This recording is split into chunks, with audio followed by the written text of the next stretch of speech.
They say the dead don't come back. That grief is the price we pay for love. But what happens when the person you've mourned for 5 years suddenly appears at your daughter's school, very much alive? This is the story of Olivia and Emma Mitchell, and the day a ghost from their past walked back into their lives. May 15th started like any other spring day at Meadowbrook Elementary School. The sky was clear, temperatures perfect for the annual field day activities. 8-year-old Emma Mitchell had been looking forward to this day for weeks. Emma was a quiet child with her mother's gentle smile and her father's thoughtful eyes. At least that's what everyone told her. She didn't remember much about her father. Michael Mitchell had died in a car accident when she was just 3 years old. The few memories she did have were precious treasures she guarded carefully in her heart. As Emma stood in the lunch line, balancing her tray of chicken nuggets and apple slices, something caught her attention across the playground. A man was standing by the fence, waving to a girl in another class. There was something about him, something familiar in the way he stood, the way he laughed.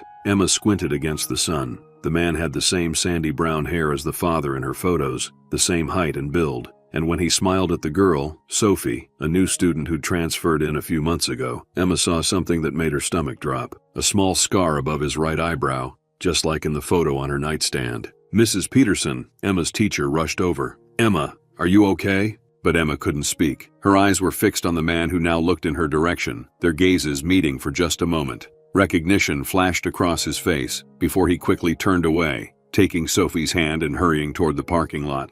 "Emma?" Mrs. Peterson touched her shoulder. "You're pale as a ghost. Do you feel sick?" Emma nodded silently. She did feel sick, because the man she just saw, the man with Sophie, looked exactly like her dead father. Emma barely touched her dinner that night. Olivia had grown accustomed to reading her daughter's moods. As a single mother for the past 5 years, they'd developed the kind of close relationship that comes from facing grief together. At 35, Olivia worked as an administrator at Emma's school district office, a job that allowed her to be present for her daughter while maintaining the modest lifestyle they'd grown accustomed to since Michael's death. Their home in the suburbs of Cleveland was comfortable, if not luxurious. Photos of Michael still adorned the walls and shelves. Olivia believed in keeping his memory alive for Emma. "Are you sure you're okay, sweetie?" Olivia asked as she cleared their plates that evening.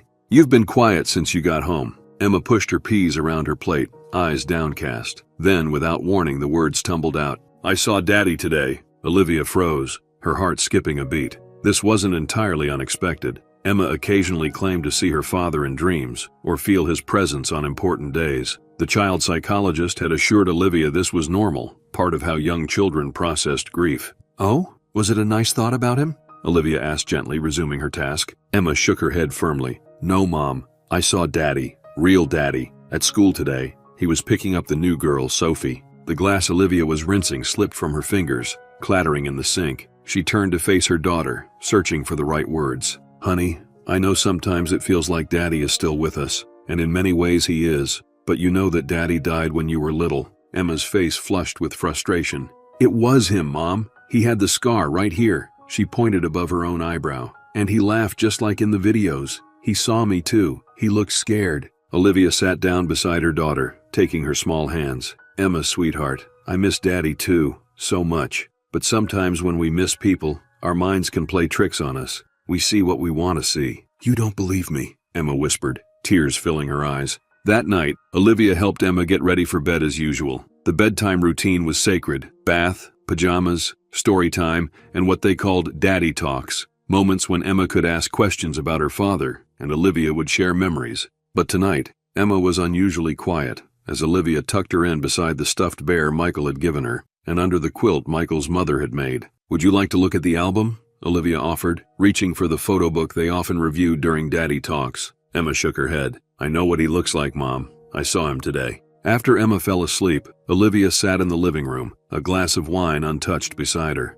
Emma's words had disturbed her more than she let on. It wasn't the first time Emma had imagined seeing her father, but something about her certainty, the specific detail about the scar, a small mark from a childhood accident that wasn't visible in most family photos, gnawed at her. Olivia opened the family photo album, turning to their wedding pictures. Michael's face smiled back at her, handsome, kind, with crinkles around his eyes when he laughed. 5 years had passed since the accident that took him from them. 5 years of rebuilding a life from the shattered pieces he left behind. The official report had been straightforward. Michael's car had gone off a bridge during a heavy rainstorm. The vehicle was recovered, but his body had been swept downriver. After weeks of searching, authorities had declared him deceased. The closed casket funeral had been attended by hundreds. Michael had been well liked in their community, his work as a financial consultant bringing him into contact with many local businesses. Olivia traced his face in the photo. "What did she see today, Michael?" she whispered to the empty room. The following morning, Emma was adamant about returning to school despite still seeming unsettled. Sophie's dad might come again, she explained, when Olivia suggested she stay home if still feeling unwell. During her lunch break, Olivia found herself pulling out the accordion folder where she kept important documents. Inside was Michael's death certificate, the police report, newspaper clippings about the accident, and sympathy cards. She'd kept everything, partly as proof for insurance and legal matters, partly because organizing these papers had given her something to focus on during those first terrible weeks. The death certificate stated clearly, Michael James Mitchell, deceased April 10th, 5 years ago. That evening when Emma came home from school, her disappointment was palpable. "He wasn't there today," she said, dropping her backpack by the door. "I looked everywhere." "Emma," Olivia began cautiously, "I want to show you something." She led her daughter to the dining table, where she'd laid out the death certificate and newspaper clippings. "This is why I know Daddy can't be at your school," she explained gently. "These are official papers that show Daddy died in the accident. Remember how we talked about this?" Emma studied the papers with a serious expression that seemed too mature for her 8 years. Then she looked up at her mother with those eyes, Michael's eyes. "Papers can be wrong, Mom." That night, after Emma went to bed, Olivia found a drawing on her daughter's desk. It showed a man and a girl standing by a car. The man was labeled Sophie's dad and had been drawn with remarkable detail for a child's artwork, right down to a small mark above his right eyebrow. By the third day, Olivia couldn't ignore the nagging feeling that something wasn't right. Emma's insistence, the specific details, the drawing, it was all so unusual for her typically pragmatic daughter. During her lunch break, Olivia called her friend Diane, who worked in the front office at Emma's school. "Hey Di, strange question. There's a new student named Sophie who started recently. Do you know anything about her family?" "Sophie Harrison," Diane confirmed. "Transferred in about 2 months ago. Sweet kid, quiet. Why do you ask?" "Just curious."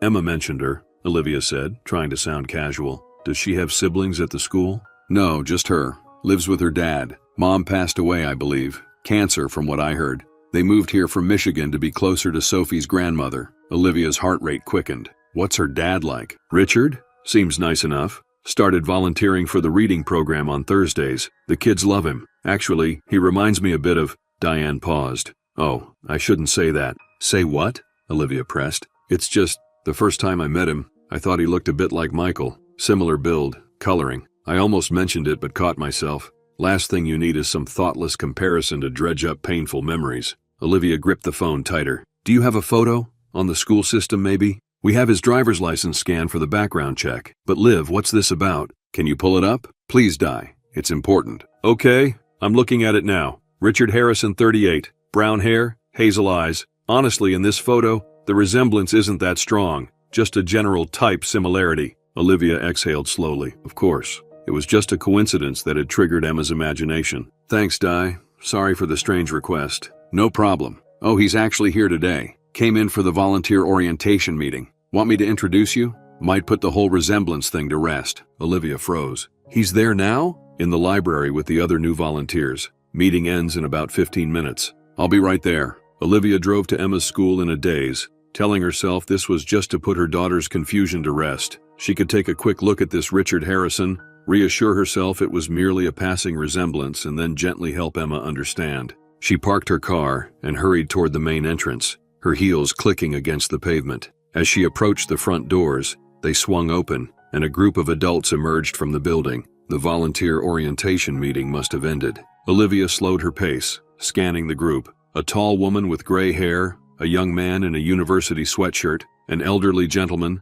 a middle-aged woman with a bright scarf, and then a man stepped out last, checking his watch. Sandy brown hair, athletic build, casually dressed in jeans and a blue button-down shirt. He had his back to her as he waved goodbye to someone inside. When he turned, Olivia's world stopped spinning. Despite the neatly trimmed beard he now wore, despite the 5 years that had passed, she would know that profile anywhere. The straight nose, The defined jawline, the way he stood with weight shifted slightly to one side. As if sensing her presence, he looked up. Their eyes met across the courtyard. For one eternal second they stared at each other, recognition, shock, and something like fear flashing across his face. Then Richard Harrison, the man with her husband's eyes, turned and walked quickly toward the parking lot. Olivia couldn't move, couldn't breathe. The world narrowed to a single impossible thought. Michael was alive. To understand the magnitude of what Olivia experienced in that school courtyard, we need to step back and look at the life she and Emma had built around Michael's memory.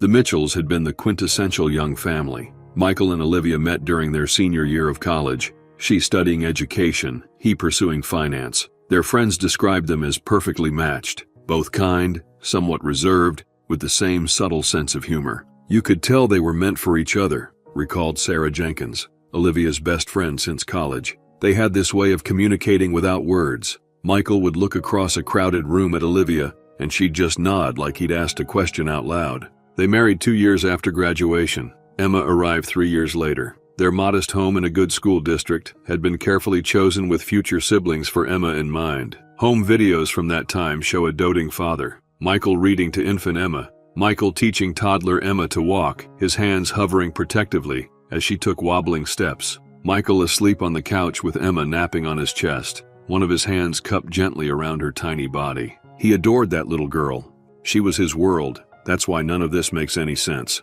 The day everything changed, April 10th, 5 years ago, had been ordinary until it wasn't. Michael called Olivia on his way home from work. "It's pouring. I might be late," he said. "Don't hold dinner." Those were the last words she heard from him. When he hadn't arrived by 8 p.m., Olivia started calling his cell phone. No answer. By 9 p.m., she was calling hospitals. By 10 p.m., she'd reported him missing to the police. At 11:42 p.m., officers arrived at her door. "There's been an accident," they told her. "A car matching your husband's vehicle description went off Lakeside Bridge. Due to the storm conditions and strong currents, rescue operations are limited, but will resume at daybreak." 3 days of searching followed. Michael's car was recovered half a mile downstream. His wallet and phone were inside, but Michael wasn't. The subsequent weeks became a blur of police interviews, search updates, and finally, as hope faded, funeral preparations. Although no body was recovered, after extensive searching, authorities issued a death certificate. The theory was that Michael had been swept downstream into Lake Erie,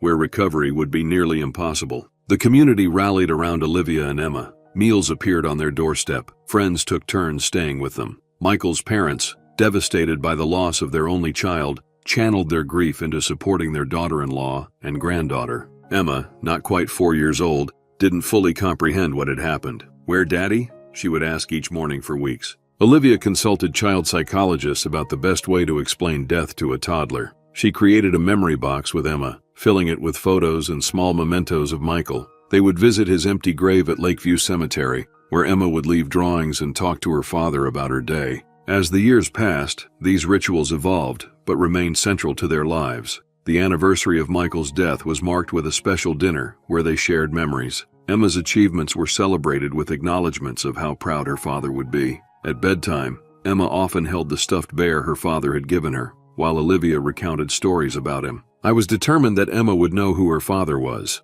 Olivia explained, "that even though he was gone, his love for her would remain a presence in her life." Olivia's own grief journey was less visible, but no less profound. She attended support groups for young widows, saw a therapist, and slowly, painfully, rebuilt a life without the partner she'd expected to grow old with. Dating again had been a monumental step. Her first date, 3 years after Michael's death, ended with her crying in her car outside the restaurant. The second wasn't much better. By the 5th date, with different men over the course of months, she'd managed to get through an entire evening without comparing each man to Michael. But no relationship progressed beyond a few casual dates. Olivia wore her wedding ring on a chain around her neck rather than on her finger, a step toward moving on that she couldn't quite complete. "It wasn't just about me," she admitted during our conversation. "I worried about how Emma would feel about another man in our lives, and honestly, no one measured up to what we had. I'd resigned myself to the possibility that Michael might have been my one great love."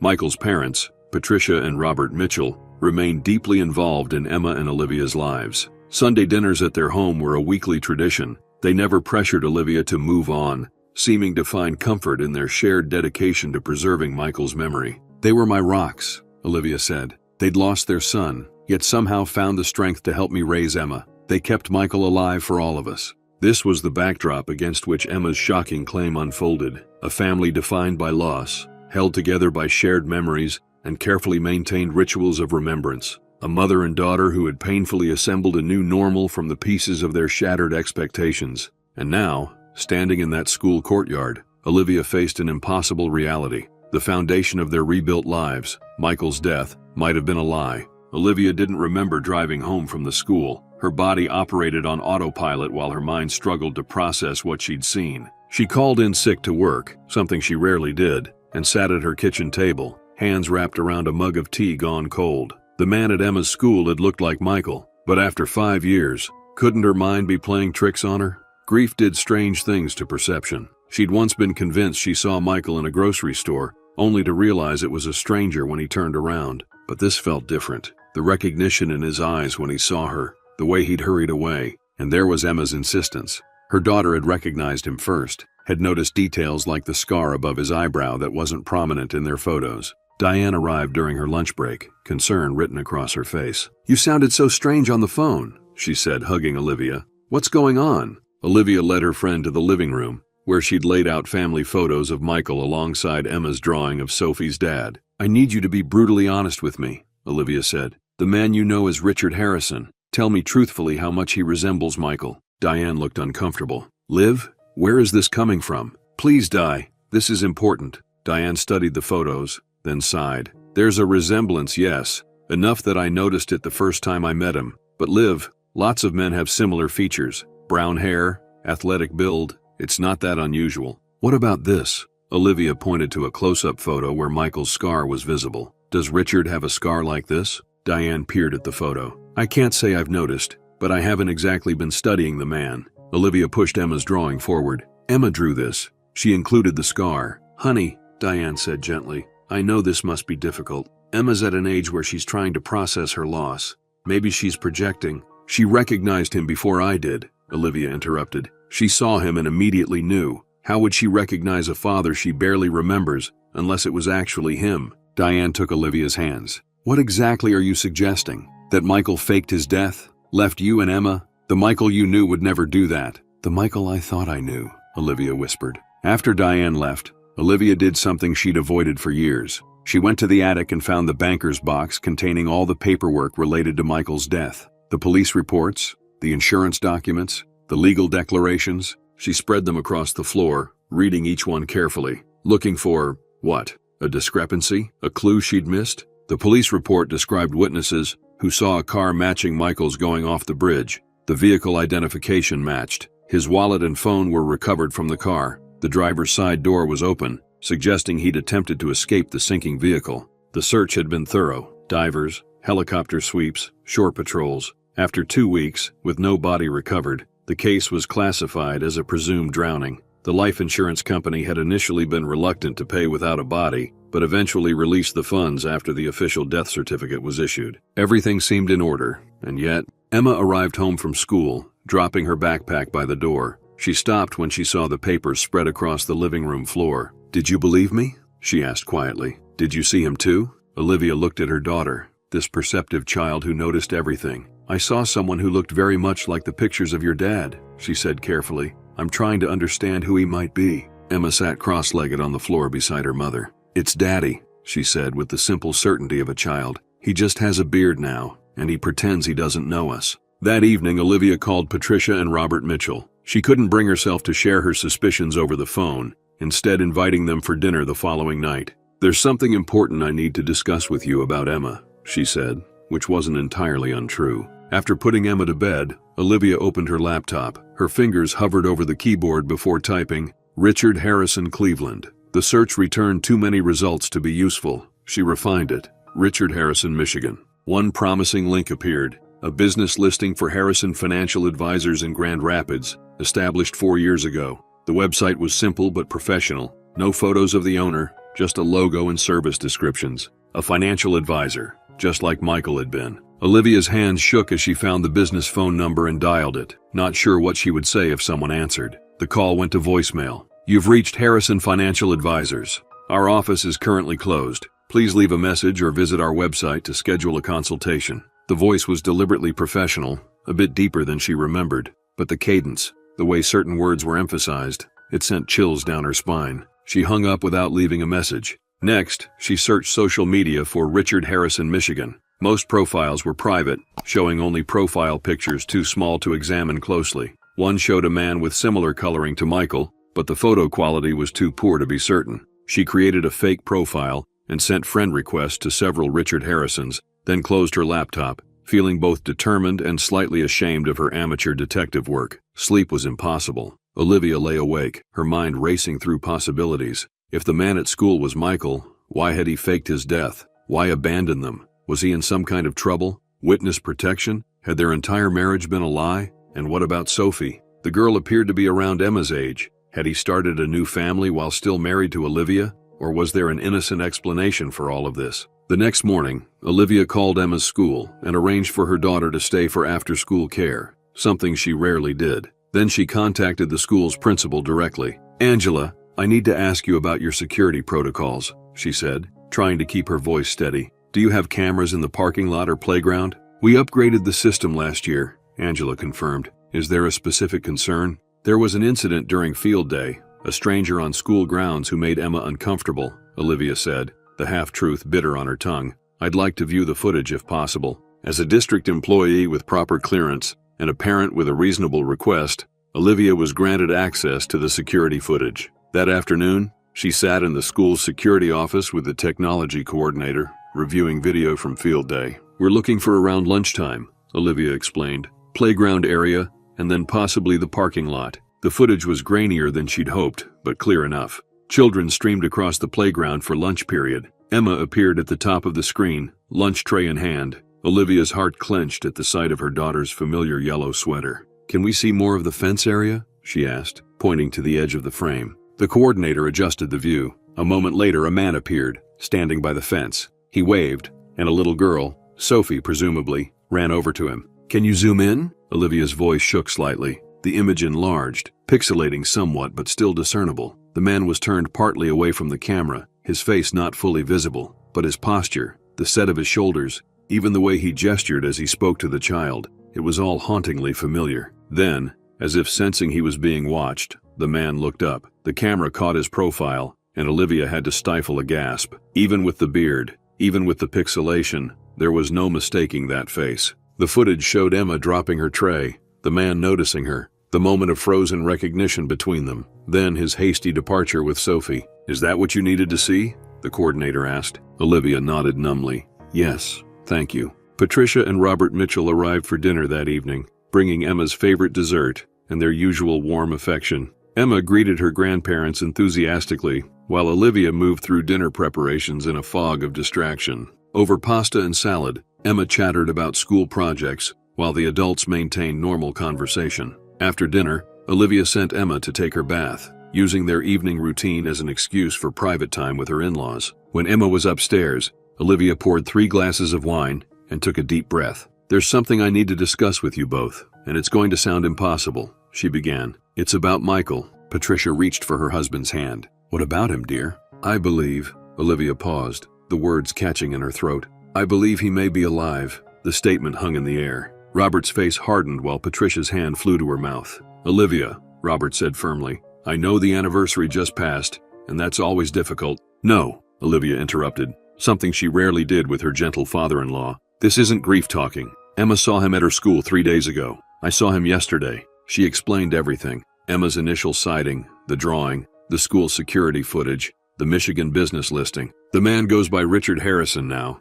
He has a daughter named Sophie, around Emma's age. He recently moved here from Michigan." Patricia was shaking her head slowly, tears forming. "This isn't possible. We buried our son." "We buried an empty casket," Olivia reminded her gently. "His body was never found." Robert's face had gone ashen. "Are you suggesting Michael deliberately abandoned his family, left his child, left us to grieve?" "No, not my son. I don't know what happened," Olivia admitted, "but I know what I saw, and tomorrow I intend to confront him." Thursday morning dawned clear and cool. Olivia had barely slept, her conversation with the Mitchells playing on repeat in her mind. They'd left troubled and unconvinced, Patricia in tears, and Robert angry at what he perceived as an attack on their son's character. "We understand you're still processing your grief," Robert had said at the door, his voice gentler than his words. "But please don't drag Michael's memory, or worse, Emma, into these delusions." Olivia had expected their disbelief. She would have reacted the same way a week ago if someone had suggested Michael was alive.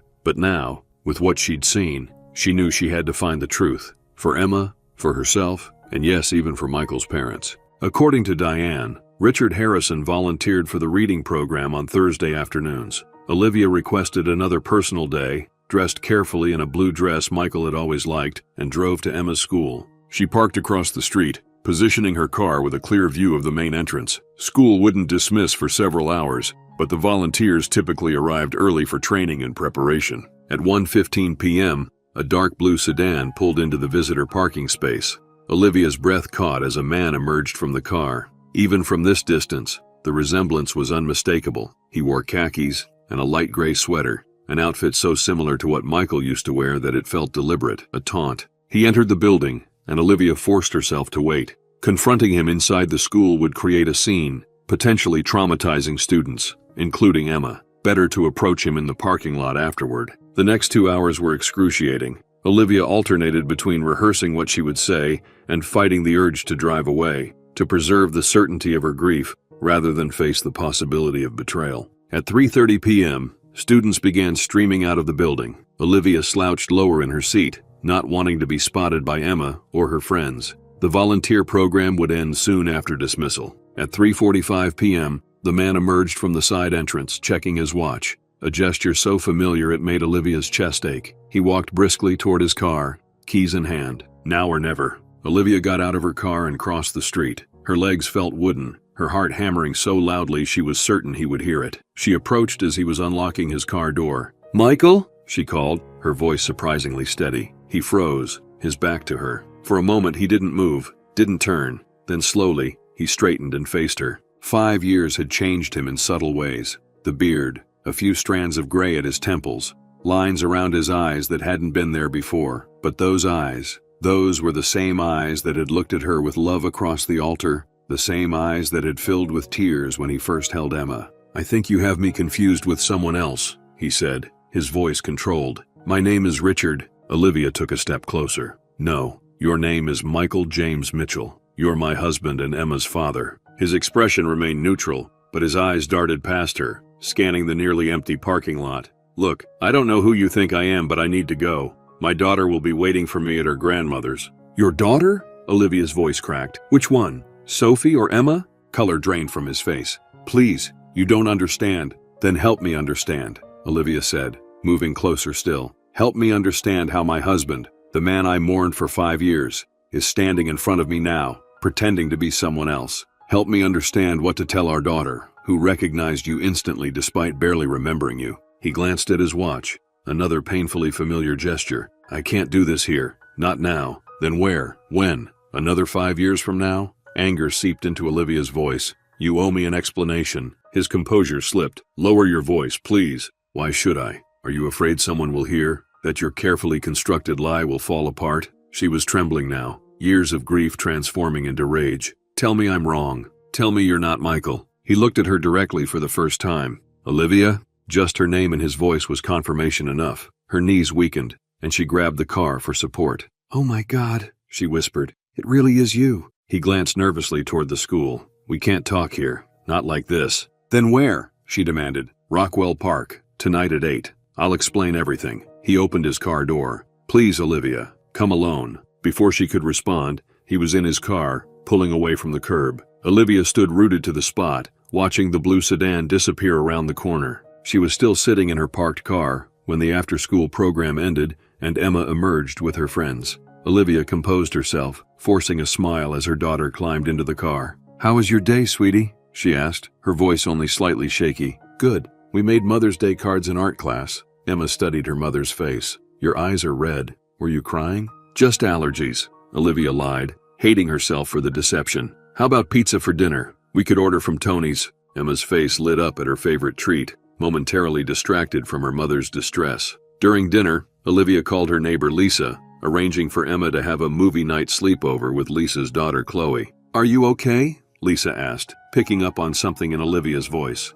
You seem off? I'm fine. Just some personal business to take care of tonight. After dropping Emma at Lisa's house, Olivia drove to Rockwell Park, arriving 20 minutes early. The park was quiet on a weeknight, just a few joggers and dog walkers enjoying the spring evening. She sat on a bench overlooking the duck pond, the same bench where Michael had proposed to her 12 years earlier. If that was deliberate on his part, it was either incredibly thoughtful or unbearably cruel. At exactly 8 p.m., he approached from the walking trail. He'd changed into jeans and a dark sweater, the beard somehow more pronounced in the fading light. He sat beside her, maintaining careful distance between them. For a long moment, neither spoke. The unreality of the situation settled over Olivia, sitting beside her dead husband on the bench where their life together had officially begun. You haven't changed, he finally said, his voice soft. You look exactly the same. Olivia turned to him, anger flashing. Don't you dare act like this is some happy reunion. He nodded, eyes downcast. You're right. I'm sorry. Are you Michael? She demanded, needing to hear him admit it. He hesitated, then nodded. Yes. Say it. Say your name. He looked directly at her, shoulders sagging in defeat. My name is Michael James Mitchell. The confirmation, even though she'd already known, hit Olivia like a physical blow. She pressed her hands against her mouth, muffling a sob. Why? She whispered when she could speak again. Why would you do this to us? Michael, for it was truly him, looked out over the pond. It's complicated. I have all night, Olivia replied coldly. He took a deep breath. I was in trouble, Olivia. The kind of trouble I couldn't drag you and Emma into. What kind of trouble justifies abandoning your family? Making us believe you were dead? The kind that could have put you both in danger. He ran a hand over his face, another achingly familiar gesture. The kind that could have sent me to prison for a very long time. Olivia stared at him, disbelieving. You're talking in circles. What did you do? About 7 years ago, I got involved with some clients who wanted creative financial solutions. His voice was measured, rehearsed. It started small, just some aggressive tax avoidance strategies. Then it escalated to offshore accounts, shell companies, moving money around to hide it from the IRS. You were laundering money, Olivia translated flatly. He winced at the blunt assessment. I told myself it was just fancy accounting, that no one was getting hurt. The clients were happy, the commission was good, and we needed the money with Emma starting preschool and the mortgage. Don't you dare blame this on our financial needs, Olivia hissed. We were fine. We were always fine. You're right, he conceded. It wasn't about need. It was about greed and weakness and making bad choices. By the time I realized how deep I was in, it was too late. The FBI was investigating one of my biggest clients. It was only a matter of time before they got to me. So instead of facing consequences, you abandoned your family? Olivia's voice rose despite her effort to control it. You left me to raise our daughter alone while you started a new life? I thought I was protecting you both, he insisted. If I'd been arrested, we would have lost everything. My assets would have been frozen or seized, my reputation destroyed. Emma would have grown up visiting her father in prison. Instead, she grew up visiting an empty grave. Olivia shook with anger. Do you have any idea what we went through? The nightmares? The therapy? Emma crying for you night after night? Your parents nearly destroying themselves with grief? Michael's eyes filled with tears. I never wanted to hurt any of you. The plan was to disappear, establish myself somewhere new with a clean record, then find a way to bring you and Emma to me. But you didn't, Olivia said flatly. Instead, you built a whole new life, with a new daughter. He looked away. Sophie's mother, Cynthia, she didn't know about my past. We met in Michigan about a year after I left. She was a single mother with a 3-year-old daughter. When she got sick, I promised to take care of Sophie. So you became her father, Olivia said bitterly, while abandoning your own child. I never stopped thinking about Emma, about you. He pulled out his wallet and removed a worn photograph.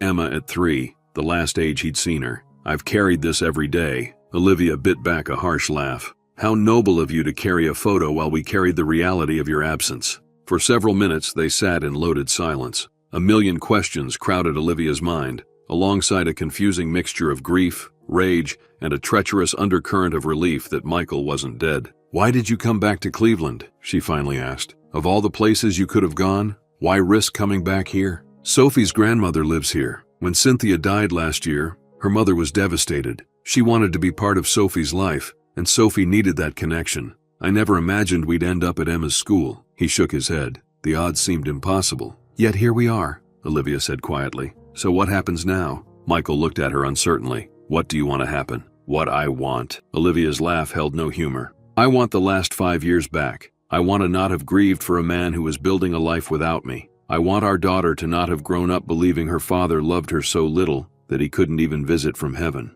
I'm sorry, he whispered. I know that's not enough, but I am truly sorry. Olivia stood abruptly. You're right. It's not enough. Not even close. What are you going to do? Fear edged his voice. Olivia, if this comes out, if authorities find out I'm alive, I'll go to prison. Sophie will lose another parent. You should have thought of that before coming back to Cleveland. Olivia's voice was ice. Before volunteering at our daughter's school, for God's sake. Please. He stood too, maintaining distance between them. I know I have no right to ask anything of you, but I'm asking for time. Time to figure out how to make this right. Make this right? Olivia repeated incredulously. There is no making this right, Michael. You destroyed our family. You broke Emma's heart. You broke mine. I know, he acknowledged, his voice cracking. And I'll spend the rest of my life trying to atone for that, if you'll let me. But please, don't rush into anything. Think about what this will do to Emma if it's handled badly. At the mention of their daughter, Olivia's anger cooled slightly. Emma remained the innocent center of this catastrophe. Whatever happened next would affect her most of all. 1 week, she said finally. You have 1 week to come up with a plan for how you're going to explain to our daughter why her father pretended to be dead for 5 years. 1 week to decide how you're going to make this right with your parents, who have mourned you every single day. Relief washed over his face. Thank you. Don't thank me, Olivia warned. I'm not doing this for you. I'm doing it for Emma. And Michael, if you disappear again, if you try to run from this mess you've created, I will find you, and I will make sure you face every consequence you've been avoiding. She walked away without looking back, her legs surprisingly steady despite the earthquake that had just devastated her world for the second time. The week that followed was surreal. Olivia moved through her days in a fog, going through the motions at work, maintaining normalcy for Emma's sake. She told no one about her discovery. Not Diane, not Michael's parents, not even her therapist. The truth felt too explosive, too fragile to share until she understood what would happen next. Emma continued to mention Sophie's dad occasionally, clearly still processing her own confusing recognition. Olivia deflected these comments gently, promising herself that soon, very soon, her daughter would have answers. Michael texted once, "Can we meet again tomorrow night? Same place, same time." Olivia replied with a single word, "Yes." This time, she arrived exactly at 8 p.m. to find Michael already waiting on the bench. He looked as though he hadn't slept in days, dark circles under his eyes, his posture tense. "Thank you for coming," he said as she sat beside him. "You said you had a plan," Olivia replied, bypassing pleasantries. "I'm here to hear it." Michael nodded, taking a folded sheet of paper from his pocket. "I've thought about this constantly, about what's best for Emma, for Sophie, for everyone involved." He unfolded the paper, a typed list of points. "I want to come clean, Olivia. Not to the authorities, at least not yet, but to our families." Olivia's eyebrows rose in surprise. She'd expected him to suggest maintaining the charade, perhaps creating some elaborate explanation for his miraculous return from the dead. "I want to tell Emma the truth,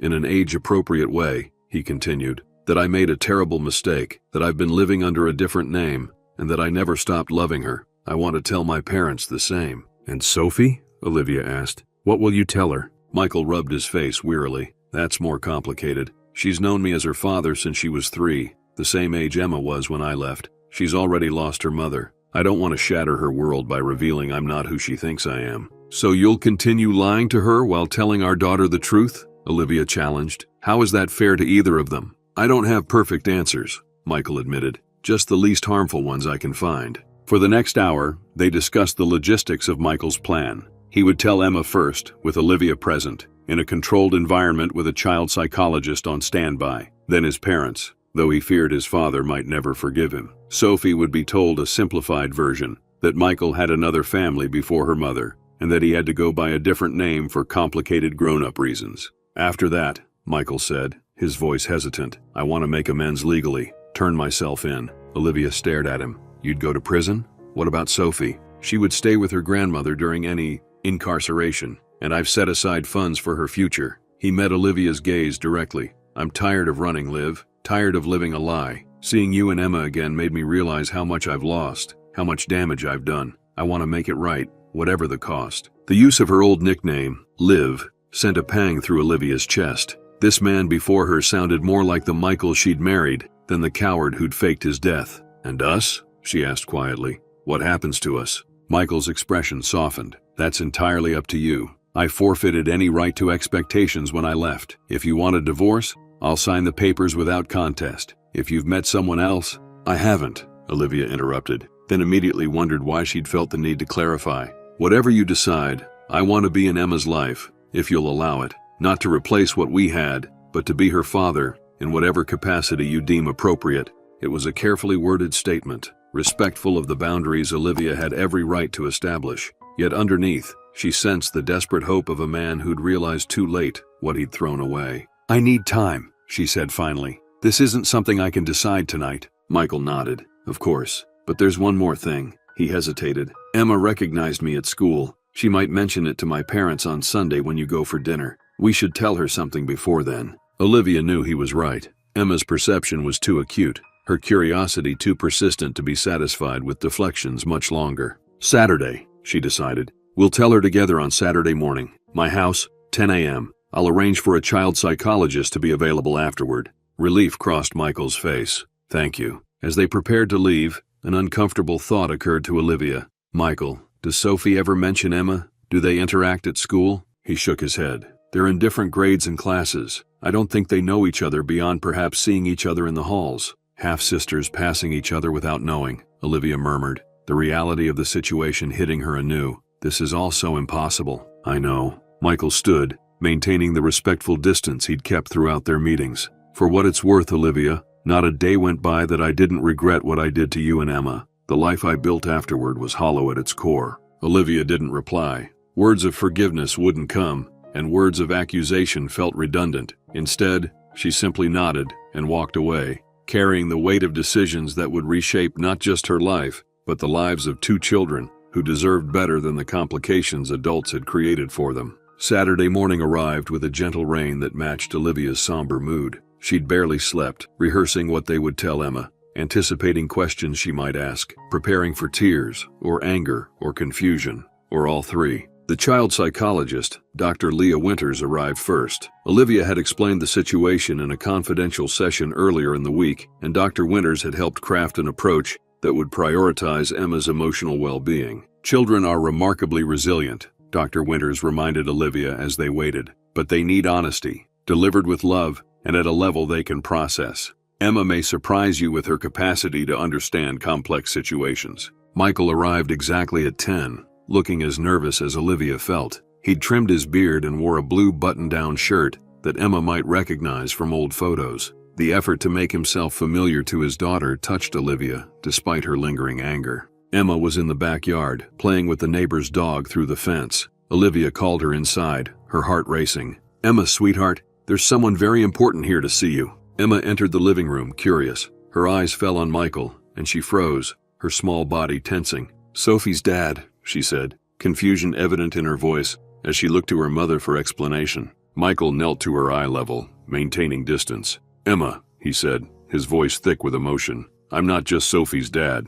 I'm your dad too. Emma's eyes widened. She looked from Michael to Olivia and back again. But my dad died when I was little. No, sweetie, Olivia said gently, moving to Emma's side. That's what we thought, what I thought. But it turns out, your dad has been living somewhere else, using a different name. You're really my dad? Emma's voice was small, uncertain. The one in all the pictures? Michael nodded, tears flowing freely now. Yes, Em, it's me. Emma took a tentative step forward, studying his face. You have the scar, right there. She pointed to his eyebrow. And your eyes are the same as in the pictures. Yes, Michael whispered. Why did you go away? Didn't you love us anymore? The question, so direct, so heartbreaking, hung in the air. Michael struggled visibly to find the right words. I made a terrible mistake, Emma. I did something wrong, something grown-ups shouldn't do, and I was scared of getting in trouble, so I ran away and pretended to be someone else. Like when I broke Mom's vase and blamed it on the cat, Emma asked, trying to make sense of adult failures through a child's framework. A ghost of a smile crossed Michael's face. A bit like that, but much, much worse. What I did hurt your mom very badly, and you too, and I'm more sorry than I can ever say. Olivia watched her daughter process this information, marveling at the complexity of emotions playing across her young face. Confusion, hurt, anger, but also curiosity, and perhaps a flicker of hope. Is Sophie my sister? Emma asked suddenly. Michael looked startled by the question. Well, yes, She's your half-sister. We don't share the same mom, but we have the same dad. Does she know about me? Not yet, Michael admitted. I need to tell her in a way that won't scare or confuse her, just like we're telling you now. Emma turned to Olivia. Are you mad at Dad? The directness of the question caught Olivia off guard. She considered deflecting, but decided on honesty. Yes, honey, I am. What your dad did hurt us very much, but I'm also glad that you get to know him now, if that's what you want. Emma nodded slowly, then turned back to Michael. Are you going to live with us now? No, sweetie, he said gently. I live with Sophie, but I'd like to spend time with you, get to know you again, if that's okay with your mom. Emma considered this, her brow furrowed in concentration. Then, without warning, she stepped forward and wrapped her arms around Michael's neck. I knew it was you, she whispered. Michael closed his eyes, carefully returning his daughter's embrace, his face a portrait of mingled joy and devastation at what he'd missed. Olivia turned away, giving them privacy while she composed herself. Dr. Winters caught her eye and nodded encouragingly. The hardest part was over, but the path forward remained uncertain and complex. The weeks that followed were a careful navigation through uncharted emotional territory. Telling Patricia and Robert Mitchell that their son was alive proved as difficult as anticipated. Robert initially refused to believe it, convinced that Olivia had fabricated the story due to prolonged grief. When Michael finally appeared before them, Patricia fainted, and Robert stood frozen in disbelief before erupting in anger, unlike anything Michael had ever witnessed from his normally reserved father. We buried you, Robert said, his voice breaking. We mourned you every day for 5 years. How could you do this to your mother, to your wife and child? The reunion was far from the joyful homecoming depicted in movies.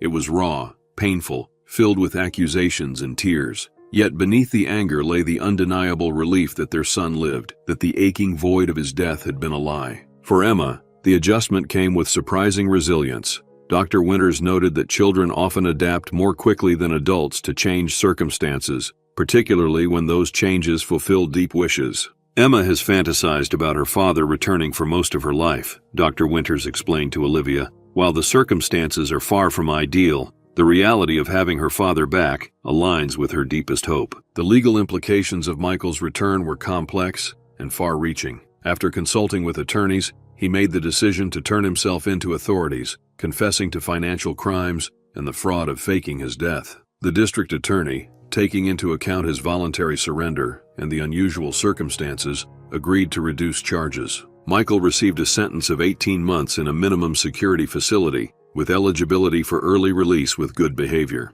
The judge, noting the impact on 2 children, allowed for regular family visitation rights. For Olivia, the most challenging aspect was defining her relationship with Michael going forward. They were legally still married. His death hadn't dissolved their union since he hadn't actually died. Yet the betrayal and 5 years of separate lives created a chasm that simple reconciliation couldn't bridge. I don't know what we are to each other anymore, she admitted during a private conversation with Michael before he began his sentence. I'm not your widow, but I don't feel like your wife either. We can be whatever you want us to be, Michael replied. Co-parents, friends, legally married but practically separated. I'll follow your lead, Liv. Olivia chose to table any definitive decision until after Michael completed his sentence. We both need time, she reasoned. Time to see who we are now and whether those people have any future together. Perhaps the most delicate aspect of their new reality was the relationship between Emma and Sophie. After careful preparation with child psychologists, the girls were introduced as half-sisters. Initial awkwardness gave way to cautious curiosity, then gradually to genuine connection. They share more than just Michael's DNA, Olivia observed to Patricia during a Sunday dinner. They have the same laugh, the same way of tilting their head when they're thinking. For Sophie, learning that Daddy had another name and another family was confusing, but the concrete reality of having a sister provided tangible compensation for abstract adult complications. The girls began regular supervised visits, building a tentative sibling relationship that existed separate from the complex adult dynamics surrounding them. 6 months after Emma's discovery on the playground, a new normal had begun to emerge from the chaos. Michael was serving his sentence, maintaining regular contact with both daughters through visits and phone calls. Sophie lived primarily with her grandmother, with Olivia providing support and occasional care to maintain stability for both girls. Patricia and Robert Mitchell had moved through their initial shock and anger to a wary reconciliation with their son, visiting him monthly while deepening their relationship with their newfound granddaughter, Sophie. Olivia had returned to therapy, processing the complicated grief of losing a husband not to death, but to deception, and the equally complex emotions of his return. She began dating cautiously, with Michael's full knowledge and encouragement, though each attempt highlighted how deeply the experience had affected her ability to trust. Emma thrived under the expanded family circle, proudly introducing Sophie as her sister at school, visiting her father with a resilience that amazed the adults around her. The child psychologist noted that Emma's unique experience had accelerated her emotional maturity, giving her insights into human complexity beyond her years. And in an unexpected development, Olivia and Sophie's grandmother, Janet, formed a supportive friendship based on their shared experience of loving the children caught in Michael's deception. "We're an unconventional family," Janet remarked during a joint birthday celebration for the girls, "but we're making it work for them." As we conclude this remarkable story, it's important to note that there are no fairy tale endings in situations of such complexity. Michael's actions caused profound harm that can never be fully undone. Trust, once shattered, cannot be perfectly restored. The legal and emotional consequences continue to ripple through all their lives. Yet within this messy, imperfect reality, moments of genuine healing have emerged. Two sisters found each other. Grandparents regained a son they thought lost forever. A mother found closure to grief that had defined her for years. And a father, despite his profound failings, received the opportunity to make amends to the family he abandoned. Emma, now 9, perhaps summarized it best in an essay she wrote for school, which her mother shared with us. "Family is complicated. Sometimes people leave, sometimes they come back, and sometimes they were never really gone. My dad did a bad thing when he went away, but I'm glad he came back. Now I have a sister, and extra grandparents, and more people who love me. My mom says forgiveness doesn't mean forgetting what happened, but choosing to make room for someone in your heart again, even when they hurt you. I'm still learning what that means, but I think we all are." This story raises profound questions about forgiveness, redemption, and the resilient bonds of family. I'd love to hear your thoughts in the comments below. Would you have handled things differently if you were Olivia? Do you believe Michael deserves forgiveness? How would you explain such a complicated situation to a child? If you found this story moving, please consider sharing it with others. Your support helps us continue bringing these complex human narratives to light. And if you haven't already, hit that subscribe button and notification bell. We share new stories every day, exploring the unexpected twists and profound truths of human experience.